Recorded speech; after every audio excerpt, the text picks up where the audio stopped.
There are two universal truths to living in America. One, every holiday is a mattress sale in disguise. And two, the wealthier you are, the easier it is to access life's necessities. And unfortunately, that's one big reason why Black people are having a hard time getting the vaccine.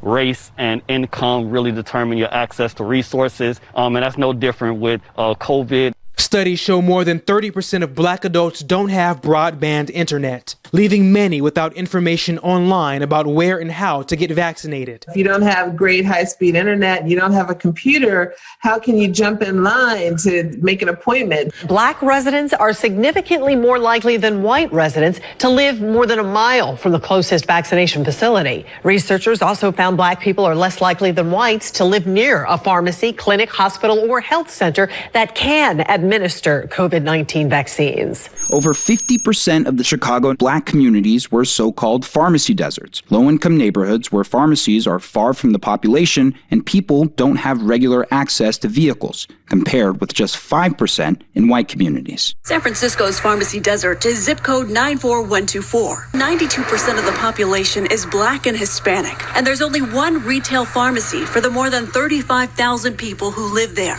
Where do they go if they don't have a personal or primary care physician? And the answer in many cases is there's nowhere to go. That's right. Many Black neighborhoods don't even have a pharmacy. There are so few pharmacies that I'm surprised Republicans haven't made them voting locations. And this is especially messed up because in most white neighborhoods, there are pharmacies everywhere. I mean, everywhere. One time, I went into a Walgreens that had a CVS inside of it. And it's also crazy how many people still don't even have broadband. Before America makes vaccination appointments dependent on high-speed internet, maybe they should sign everyone up for high-speed internet. And then a month later, once those people are done going through all the internet porn, then they can get around to making an appointment. So, if you don't have the internet to schedule an appointment, and you don't have a local pharmacy to administer the shot, and you don't have transportation to a vaccine distribution center, what do? I mean, at that point, you might as well just make the vaccine yourself. Which I tried, by the way, but I didn't have any mRNA in my house, so I just used barbecue sauce. I mean, it didn't work, but my blood tastes delicious. But for the Black community, the barriers to getting vaccinated go way beyond a lack of resources. There's also a psychological barrier. Many Black people are just reluctant to get the shot. Because the truth is, they trust the medical community less than they trust the Golden Globes. And that suspicion may seem irrational to outsiders, but trust me, it is grounded in some very real history. There is, especially among the Black community, a horrible history of mistreatment that has created distrust in doctors and medicine. African Americans were experimented on, used essentially to justify the cruelty of slavery, creating science. This book from 1851, titled The Natural History of Human Species, echoed one of the most prevalent and dangerous beliefs in medicine at the time, that Black people did not feel pain or anxiety. The federally sanctioned Tuskegee experiment sought to examine the long-term effects of syphilis by letting infected Black men go untreated with no regard to the suffering it caused. There was also Henrietta Lacks, a mother of 5 who in 1951 sought treatment for a tumor. She passed away later that year. Scientists, without her consent or her family's knowledge, harvested her cells for medical research. The ties between race and medical treatment have lasted hundreds of years, and they're still alive in medicine today. The University of Virginia conducted a study of 200 white medical students in 2016. 40% thought Black skin was thicker than white skin. The study also revealed that some doctors think Black patients feel less pain. Excuse me? Black people don't feel pain?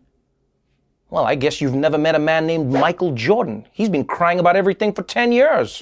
I mean, Black people invented the blues. Nobody feels pain like Black people, except for Adele. That woman has been through some shit. But this is why so many Black people are suspicious of the medical community, because that community has betrayed them again and again and again. And you're not going to trust people who have betrayed you that many times. Oh, unless you're Mike Pence.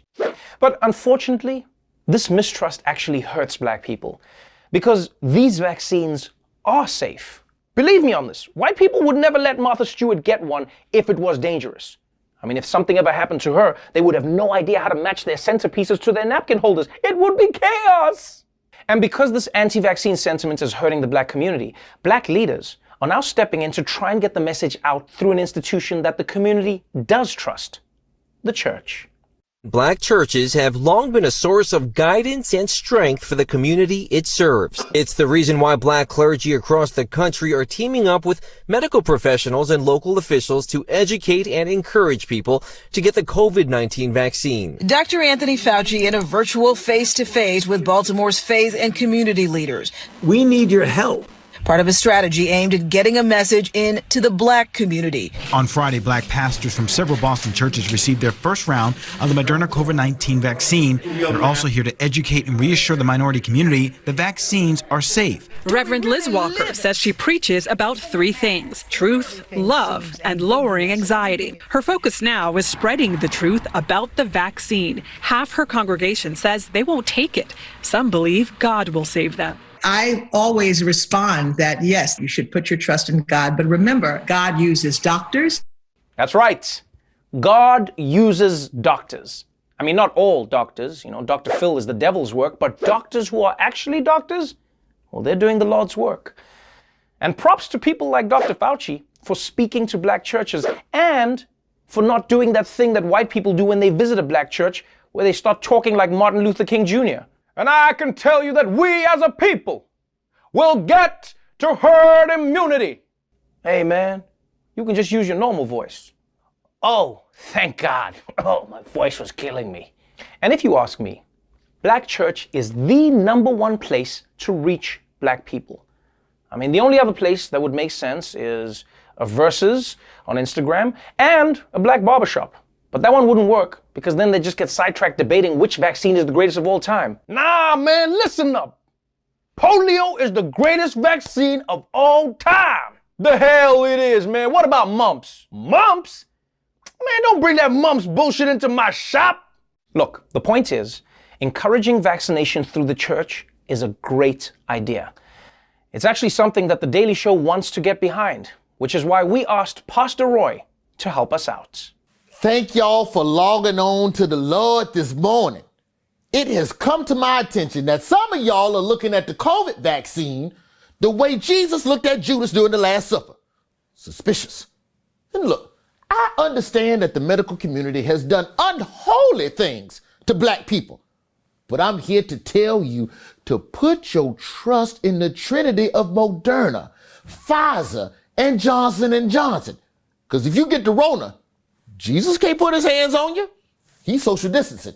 So I want you to let Jesus and that vaccine into your soul. Or at least into your left shoulder. Look, I don't think y'all hit me. I said, I want you to let Jesus and that vaccine into your soul. See, I need some help in here. Somebody get me my soldiers of the Lord. I want you to baptize yourself in the healing waters of the vaccine. Get your vaccine. Get your vaccine. Push out the Antichrist and let in the antibodies. Water in the wine. Vaccine in the mind. Water in the wine. Vaccine in the mind. I want you vaccine atheists to believe. Preach, brother. Do not be led astray by false Facebook prophets. Don't listen to your Uncle Fred. He is not a doctor. Let the vaccination be your salvation from your isolation. Amen. Go outside, go outside, go outside, go outside, go outside, go outside, go outside, go outside. Blessed are the immune, for they shall inherit the earth. From the movie theater to the gym, all the way to the promised land of Red Lobster. Ultimate family feast. Now, I ain't gonna hold y'all up. I think we done made the point. Also, I gotta wrap this up. My little boy got a clarinet lesson over Zoom. I only paid for the free 40-minute version. Praise Jesus, and God bless Dr. Fauci. And I'll see you next week for the booster shot.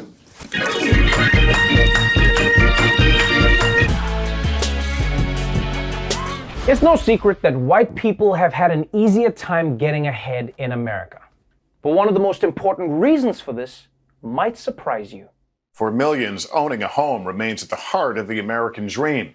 But many black Americans have been left out. A new report says just 44% of black families own a home, compared to 74% for whites. Owning a home is the way that most people develop wealth. It is the way that for years and years and years, people have been able to pass something on to their children or pay for their education. It's part of the reason the average white family has about 10 times the median wealth of a black family. The gap between white and black homeowners is greater now than it was since before the Fair Housing Act of 1968, when segregation was legal. That's right. The home ownership gap is worse for black people now than it was in segregation, which is insane. I never thought a black guy could be able to say, Jim Crow, those were the good old days. But it makes sense when you realize how owning real estate helps you build wealth. And that wealth becomes generational, because home ownership is one of the surest ways for families to pass down wealth. Not Beanie Babies, grandma. But they're still very cute, save them for me. But also, think about a portfolio. So, black Americans have had less wealth than white Americans for decades. And a large part of that was because they couldn't build wealth by owning a home. But why? Why couldn't they own homes at the same rates as white Americans? Well, like most things dealing with racial inequality, it starts with the government. During the New Deal, the Homeowners Loan Corporation refinanced more than 1 million loans, nearly 1 out of every 5 mortgages in urban America. Now, the main problem with the Homeowners Loan Corporation was redlining. All of that wonderful government finance was only available to white people. The Homeowners Loan Corporation essentially deemed black people too risky to loan. The HOLC created residential security maps, where the term redlining comes from. Green meant best area, best people, aka businessmen. Blue meant good people, like white-collar families. Yellow meant a declining area with working-class families. And red meant detrimental influences, most significantly, Negroes. Saying that neighborhoods were hazardous to lend in because they were, quote unquote, infiltrated by Negroes or threatened with Negro encroachment. Man, what a terrible era when the phrase infiltrated by Negroes could be a term used by the federal government, when it should only be used for a dope-ass Migos album. I mean, seriously, do you know how f***ed up it is to describe those neighborhoods as infiltrated by Negroes? That's where black people lived. But they made it sound like black people were breaking and entering into their own houses. Oh shit, I'm in. Oh, it's my house. What am I doing? I live here. Although I won't lie, a part of me actually misses how upfront racism was back in the days. You didn't have to read between the lines, Because if you're black now, and you're trying to get a loan, they'll be like, well, we take a variety of factors into account in the loan approval process. Back then, if a black person walked into a bank, the manager was just like, look alive, fellas! We got a Negro encroaching white women in the vault! Come on, yo! Now, by the late 1960s, courts ruled that redlining was illegal. But there are more subtle ways that black people are still kept from purchasing houses. For example, real estate agents who are just really trying to keep neighborhoods just white. Newsday with an undercover project to see whether real estate agents treated prospective tenants who are black any differently than prospective tenants who are white. And they did. A lot. The risks to African Americans in particular of suffering potential discrimination was about 50-50. I've had agents invoke burning crosses to dissuade me from buying a home in certain areas. This Newsday footage shows an agent handling one tester who is black and wants to see a house without a pre-qualification letter. I won't do it. You can try another person, but I don't have the time to do that. But for the white buyer, also with no letter, what is your availability? She shows that buyer, too. In other cases, Newsday records agents who appear to be steering minorities towards mixed communities. Every time I get a new listing in Brentwood or a new client, I get so excited because they're the nicest people. But with a white buyer, the same agent texting him about recent gang killings there. Whew. Those real estate agents got caught. I would love to hear their feeble excuses afterwards. No. When I told one buyer the neighbors were nice people and the other one were gang killers, I meant they were nice gang killers, just jobs. And by the way, invoking burning crosses to try and stop a black person from moving into a neighborhood is not only racist, it's overkill. If you want to stop a black person from moving into a home, All you gotta do is tell them that their next door neighbor adds raisins to their potato salad. They're out. And the truth is that even though redlining was outlawed as a matter of official policy, it sure looks like the banks are still doing it anyway. Lenders deny mortgages for Black applications at a rate 80% higher than that of white applicants. When we do get loans, or at much higher interest rates or much worse conditions. If you're African American making more than $100,000, you were more likely to be put into a subprime loan than if you were a white person making less than $35,000. Consequently, Black and brown families were disproportionately impacted by the 2007-2010 housing crisis, being nearly twice as likely as white families to lose their homes. After controlling for education, crime, walkability, homes in Black neighborhoods are devalued by 23%, and cumulatively, that's about $156 billion in lost equity. One couple in Florida actually saw their appraisal increase by 40% after they removed any evidence that a Black woman lived there. I took down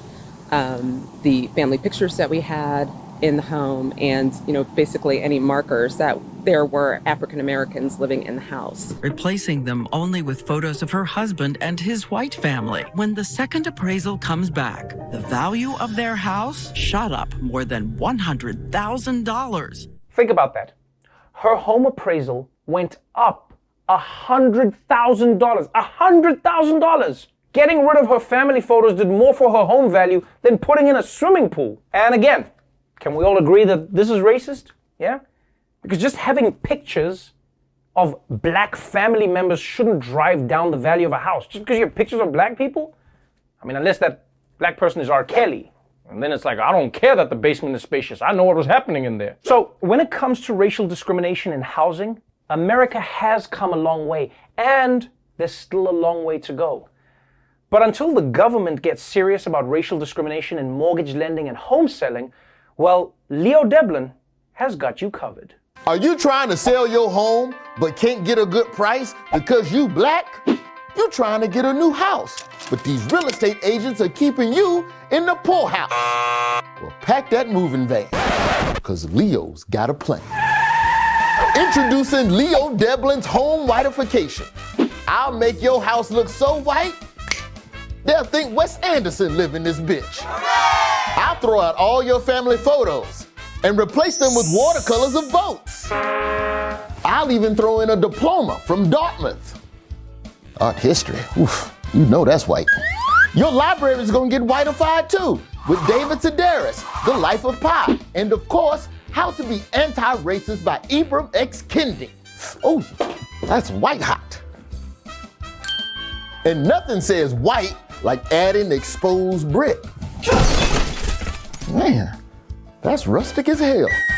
I'll even whitify your garage. Swap out that 2005 Honda Civic for a kayak, a pair of skis, and a volleyball net that only got used once. Woo! Looking like an LL Bean catalog in this bitch. And if you order now, I'll whitify your music collection. Goodbye, Megan Thee Stallion. Hello, Barbara the Streisand. Leo Devlin Home Whitification. It ain't but $85. You can get that from your mama. Leo Devlin Whitification Institute of Barbering. Leo Devlin Whitification Institute of Barbering. Exit 120 by the fairgrounds, next to Foot Locker. Black women. We gave you Oprah, Beyonce, and all your favorite reaction memes. I've heard people say they like their women like they like their coffee. Strong, Black, and hot enough to give you second-degree burns. Careful what you wish for. Darius. But the thing is, not all Black women are strong. And even the ones that are strong aren't just that. We like doors open for us too, especially with someone with biceps like Michael B. Jordan, abs like Michael B. Jordan, hair like Michael B. Jordan. But unfortunately, the strong Black woman stereotype is ingrained in American culture. It has a long history, about as old as Morgan Freeman and Betty White combined. Now you may be wondering, what is a strong Black woman?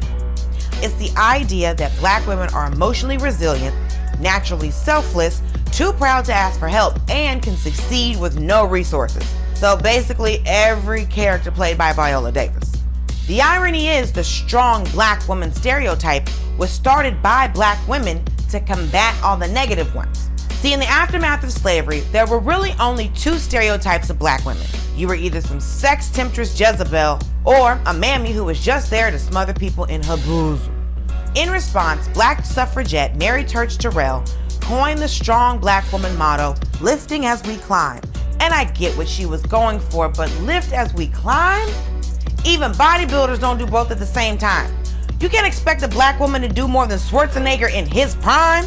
But over time, society shrank a black woman down to just her strength. And the popular conception now is that black women can bear and overcome any burden. We see it all over our culture. In movies like The Color Purple. All my life I had to fight.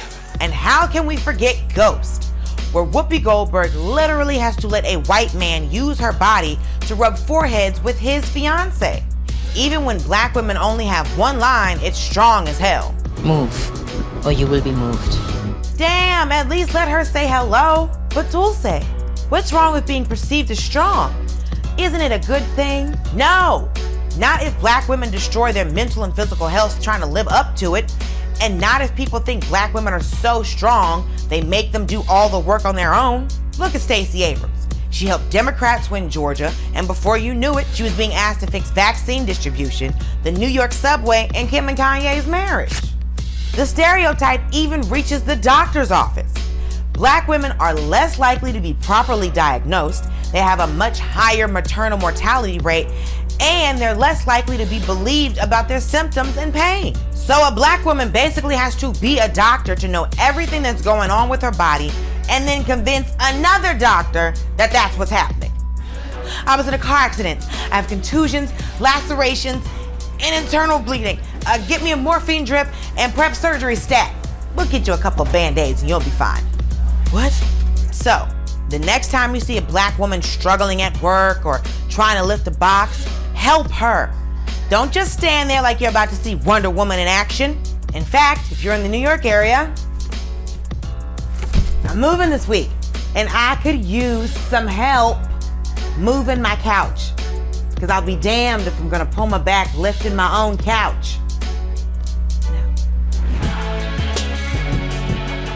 Although black women have been the pioneers of so many movements that have changed the world, the erasure of black women from the story of these movements is something we've seen many times throughout American history. Starting all the way back with the women's suffrage movement. African American women, in particular, played a significant and sometimes overlooked role in the suffrage movement. There were African American women fighting for suffrage from the beginning. You know, Sojourner Truth in the time of the Civil War, Ida B. Wells Barnett, and Mary Church Terrell. They built a movement that would grow to 500,000, but they would never find acceptance among mainstream suffragists. At that time, suffrage leaders were actively wooing Southern white members. To appease the Southerners, white suffragists found it expedient to abandon their black sisters. They minimized the presence of black women in that struggle. Elizabeth Cady Stanton seized control of suffrage history in this multi-volume book that still dominates the histories and essentially wrote black women out of that. That's right. Black suffragettes were literally written out of the history books by white women in the movement. And just look at their faces. It's like they had already seen the future and they were like, I'm not gonna get credit for any of this, am I? Because the truth is, certain white feminist heroes were super problematic. I mean, people remember them like they were early versions of Wonder Woman, when in reality, they were more like the mom from Get Out. Now, you may not be surprised that these 1920s Karens were eager to accept black women's work, but give them none of the credit. But what may surprise you is that black men in the civil rights movement were also happy to do a similar thing. Most women who worked in the movement, who were the actual backbone of the civil rights movement, were not really known. Media attention would always be drawn to the men of the movement as they're doing work, the Martin Luther Kings and others, but would not necessarily go to women like Ella Baker, who was a longtime activist who helped to nurture and birth the student movement. Diane Nash was the lead strategist behind the sit-ins in Nashville and the Freedom Riders. She played a critical role in organizing the Selma marches. Dorothy Height was the godmother of the civil rights movement, but because she was a woman, she was often off to the side, behind the podium, behind the scenes. She was a guiding force at the table when the Big Six planned the historic March on Washington in 1963, the lone woman at a table full of men. Yet despite all her efforts, Height could not convince them that a woman should be allowed to speak at the podium the day of the march. Come on, man. This is so messed up. Black women were the lifeblood of the civil rights movement, and still they got cock-blocked by the dudes? I mean, the Reverend's got half a dozen microphones right there. You can't break one of those off for my girl Dorothy? She was a critical part of the group. It's like if the Avengers were fighting Thanos, but they made Iron Man cheer from the stands. And this just shows you that black women don't just have to deal with racism from the world, but oftentimes they have to deal with the sexism within their own communities and the world at large. There's actually a term for it, misogynoir, which means misogyny against black women. And it also sounds like the title of a really fancy French movie. I would love to promote you, but unfortunately I cannot because you are a black woman. Oh! With the wrong one today! Garçon, bring me the Vaseline because somebody will get their ass beat. So, throughout history, black women have had their contributions to groundbreaking movements minimized or erased, whether it's women's suffrage or civil rights. And the list goes on and on and on. The role of black women in starting and founding the women's movement and feminism altogether is still not in the history books. Many don't know this, but the Me Too movement was started by a black woman, Tarana Burke, 12 years ago to support victims and survivors of sexual violence. In the modern day calls for justice and equality, there's an echo of another social movement for LGBTQ plus rights, a movement sparked and sustained by black trans women. We never would have had a Stonewall if it wasn't for black trans women saying enough due to police brutality and police misconduct. They fought back against the police that night. In particular, Marsha P. Johnson, Sylvia Rivera, as well as Miss Major. In 2015, when they did the Stonewall movie, although we all knew that these black transgender women started that riot that evening, they whitewashed it and they started it and replaced them with white queer characters as the leaders of that. Damn. They pulled a reverse Hamilton on the Stonewall movie. You know what we need to do? We need to add those women into the movie with CGI. Yeah, George Lucas has the technology and he owes us reparations for Jar Jar Binks. You know, when you think about it, the gay rights movement was basically like all cool slang on Twitter. You thought it came from white gay men, but they actually got it from a black woman. So the next time you march with Black Lives Matter, or you exercise your right to vote, or your dance moves go viral on TikTok, don't forget that black women were a major part of making that happen. And if you don't know, now you know. There are few groups who could stand to benefit from therapy more than black people. I mean, think about all the things black people have been through. Slavery, segregation, winter, all equally traumatic experiences. But unfortunately, even as therapy has become more mainstream, the black community has had a tough time getting the help that they need. It's hard enough to get mental health treatment in the U.S., but studies show that racial and ethnic minorities are significantly less likely to receive mental health treatment than whites. Black and Hispanic children are less likely to get mental health care than white kids. And studies show that irritability in the average white teenager is often labeled as depression. That same behavior is more likely to be seen as disruptive in Black or Latino children, and doctors say that can lead to feelings of hopelessness at a very young age. Yes, one of the reasons many black people don't get the proper treatment is misdiagnosis. What is seen as depression in white people can be seen as disruptive behavior in black people. And this shouldn't be surprising, right? This kind of thing happens in medicine all the time, mixed diagnoses. It's like when a black person has a seizure, it's a medical emergency. But when a white person does it, it's called dancing. But it turns out, even when black people are properly diagnosed with mental health issues, it can still be a challenge to find a therapist who's equipped to handle their needs. Making the crisis worse, not enough African American therapists. Today, only 4% of psychologists are black. Kevin Durden says admitting he needed help was actually easier than finding it. He saw 3 different therapists, but felt that none of them understood the stress and emotions unique to black men. When Taraji P. Henson's own son Marcel was struggling, she found it nearly impossible to find him one. Trying to find a culturally competent therapist was like looking for a purple unicorn with a gold horn. Do they understand the cultural context from which I'm coming from? Do they understand the culture that I live in? That's right. It's extremely difficult for black people to find a black therapist. And it's been like this for a very, very long time. I mean, that's why Martin Luther King Jr. was always describing his dreams to huge crowds. You know, it's just like, I had another dream that I'm being chased by bears in my underwear. Does anyone here know what that means? Now you may think that a therapist's race shouldn't matter at all. And that's true. But if you think about it, it does make sense. For many white therapists, no matter how good they are, it can be hard to understand the particular experiences of a black person. You know, just sitting there in a session, even if they're trying, it could be like, so you say people are following you around the store and you're invisible, but only to taxi drivers? Paranoid delusions. So when it comes to mental health, there's a very real struggle for black people to access healthcare, get diagnosed correctly, and find a therapist who can relate to them. But if that wasn't bad enough, there's another major hurdle stopping black people from getting therapy, and it comes from the black community itself. We have a stigma in the black community when it comes to dealing with mental health. Black students say where they come from, it's shameful to talk about anxiety, depression, and trauma. It's not okay to have mental health issues, or like that's a white people thing. I've heard all the time, black men don't go to therapy, they go to the barbershop. I told my own mother that I was seeing a therapist, and she said, you don't need to see a therapist. What you need to do is see a preacher. You got Jesus. Right. You don't need anything else, you know, just buck it up. Yeah.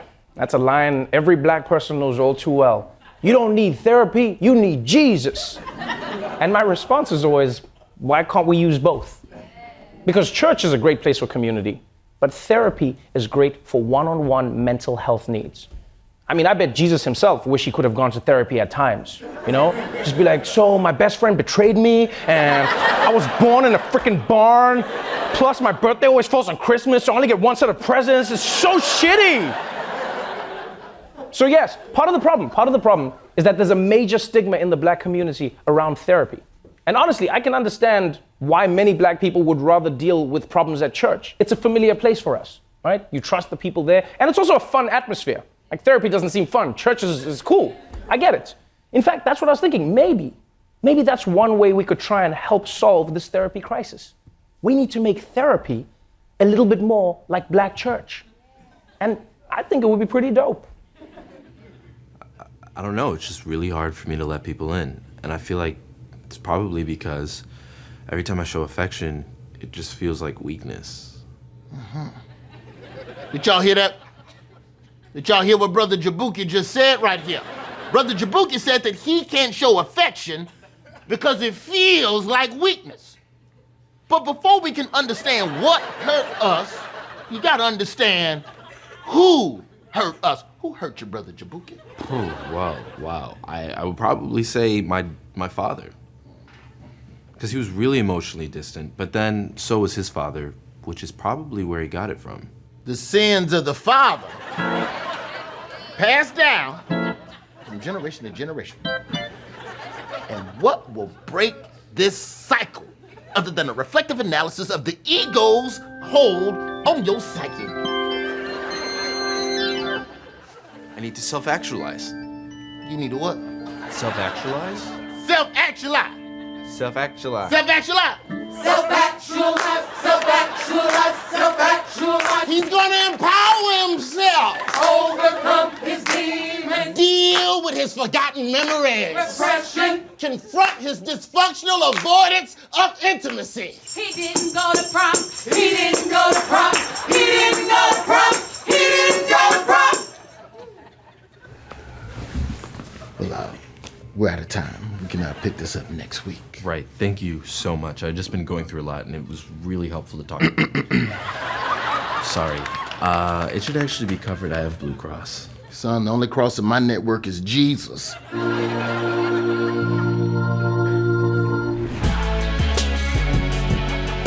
But And while these companies are posting messages of support for the black community, many black people who work in these companies are asking them to put their money where their mouth is. Big name corporations sharing messages of solidarity, but many are calling on them to practice what they preach. Employees at places like Estee Lauder and Adidas speaking out against a lack of diversity and equality in their workplaces, despite public messages of support from the company's CEOs. In a video, Nike said, "Don't pretend there's not a problem in America." Critics point out that all of Nike's executives are white. You cannot say Black Lives Matter publicly when you don't show us Black Lives Matter within your own homes and within your organizations. Yeah, that's right. If you are just some random person who has 10 followers on Twitter and you tweet Black Lives Matter, maybe that's the best you can do. But if you're a major corporation that hires thousands of people, you can actually show that Black Lives Matter in a material way that goes beyond your social media feed. On their own, corporate tweets are useless. No one's going to stop being racist because SpaghettiOs told them to. Like, it's not enough to just be Black Lives Matter in the tweets. You gotta be Black Lives Matter in the streets. Hell, you gotta be Black Lives Matter in the sheets. Okay, maybe I didn't think that last one through, but you know what I mean. But the question is, why are African Americans so underrepresented in the American workforce? Well, let's find out in our brand new segment, This Black American Life.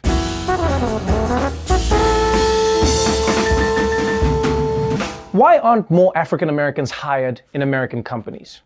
Is it because they're lazy? Is it because they're uneducated?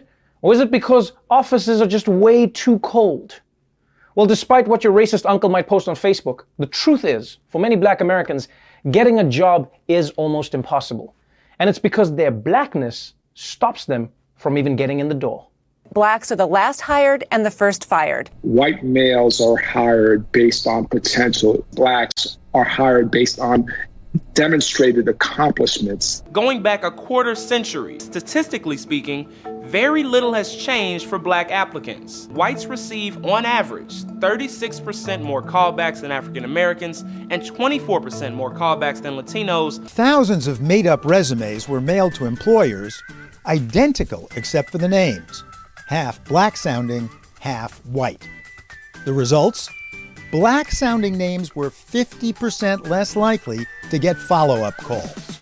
Wow. Racism never takes a day off. If you have a black-sounding name on your resume, you're 50% less likely to get called in for the interview. Imagine if America had the same policy when picking a president. That would have screwed things up. It says Barack Hussein Obama. Okay, next. What we got here? John Edwards. Now this guy sounds like he's got it. And that's the thing I wish more people understood. Black people are asking for equality, not charity. They're not asking people to hire black people just because they're black. They're asking companies to stop not hiring black people just because they're black. Because even with the exact same qualifications and a resume that's exactly the same, the only thing that blocks people is having a black-sounding name. I mean, why would anyone even want a workplace with no black people in it? You need at least one person who knows how to dance at the office party. And also, what if zombies show up? You want them to kill you first? So, it's enough of a challenge getting your black foot in the door of corporate America. And if you're lucky enough to find your way into the office, good luck finding the ladder. Only 3.2% of executives and senior leaders in the U.S. are African American. There are only 4 black CEOs in the Fortune 500, only 4, and no black women. There are too few opportunities for African Americans to rise to the top, to have the opportunity to serve in leadership positions. There's a promotion gap. At every level going up, it becomes less and less diverse, more white. When I don't see those that have been in the company for X amount of years not hold certain titles, there places a doubt in my mind. Representative Al Green asking a pointed question to major bank CEOs. If you believe that your likely successor will be a woman or a person of color, would you kindly extend a hand into the air? Okay, that was just awkward. I mean, from the way those bank CEOs reacted, that congressman might as well have asked them to raise their hands if they'd ever seen Mike Pence eating a flaming hot Cheeto. Not a single one of those banks thinks it's even possible that a person of color will run the company. That says a lot. I mean, if you ask me, every bank should be run by a black woman. Yeah, because banks are out here losing trillions of dollars, credit default swaps, mortgage scams, and then after they screw up, average people lose their homes. Meanwhile, black women are out in these streets every day figuring out how to make $1 stretch into 10. I'll tell you right now, if my grandmother ran a major bank, she would have been the one bailing America out. Oh no, the economy crashed? Oh baby, let me see, I've got 2 trillion here. Hold on, ooh, there you go. You bring back my change. Now, if you're one of the few black people who have made it into corporate America, congratulations. Your reward is working every day with some people who have no idea how to act around you. Microaggression describes indirect or subtle discrimination. And if you're on the receiving end, it can be as hurtful as anything overt. White people will come to me and say, you speak so well. And then, right, you speak so well, or you're very articulate. In my own personal experience, like, you don't sound black. Like, what does sound black and sound white really mean? You're not like the others and stuff like that. And you think about it because it's like, you're not like the others. So, well, what are the others? The assumption is always going to lead in that I know less. My manager turns to me and says, well, isn't your hair so big because all of your intelligence is in there? And physically grabbed my hair. Yeah, every day, black people have to navigate a workplace filled with people who don't even realize that they're doing something offensive. You're so intelligent, it must be in your hair? This is what you get from living in a segregated society. Instead of knowing black people and black culture, you've got white folks interacting with black people like they're making contact with E.T. Hello, my friend. Do your people shake hands? Nah, a coronavirus. And it's because millions of white Americans don't have the first clue of how to interact with their black coworkers, or just even be normal around them, that black people in corporate America have to spend an inordinate amount of time making white people feel comfortable. For those of us who have been in corporate America, we have to be able to exist, and not only exist, but to really thrive in 2 totally different cultures. This idea of double consciousness. Our blackness isn't accepted in a lot of spaces that are critical for our success. Intelligence is often linked to whiteness, so black people are often encouraged in professional settings to use a quote-unquote white voice, aka code switch. I turn it on. I have to be my best unauthentic self in order for me to relate to my white peers. And I have to make sure that I can talk about subjects that relate to your lifestyle that have absolutely nothing to do with mine. I speak 2 languages. I speak English and I speak white. Because a lot of what we do are the things to make white people feel more comfortable around us. Yeah, so many people take for granted that black people in the office are not just focusing on their job. They're focusing on not being perceived as threatening or disruptive or too black. And so you try your best to blend in with the whiteness that's around you. Like, that's not something that white people ever have to worry about. I mean, white kids don't even code switch when they talk to their parents. What up, dude? Yeah, I'm crushing it on Call of Duty. Yeah, okay, hold on, my mom's calling me. Yo, dude, what up? Yeah, bro, I told you, I'll crush my homework when I'm done. All right, I'll talk to you later, Mom. Bye. So, to corporate America, if you really believe in rooting out systemic racism and supporting black lives, then I say to you, examine your own actions within your companies before history leaves you behind. Or as I would put it if I wasn't in the office, you better check yourself before you wreck yourself.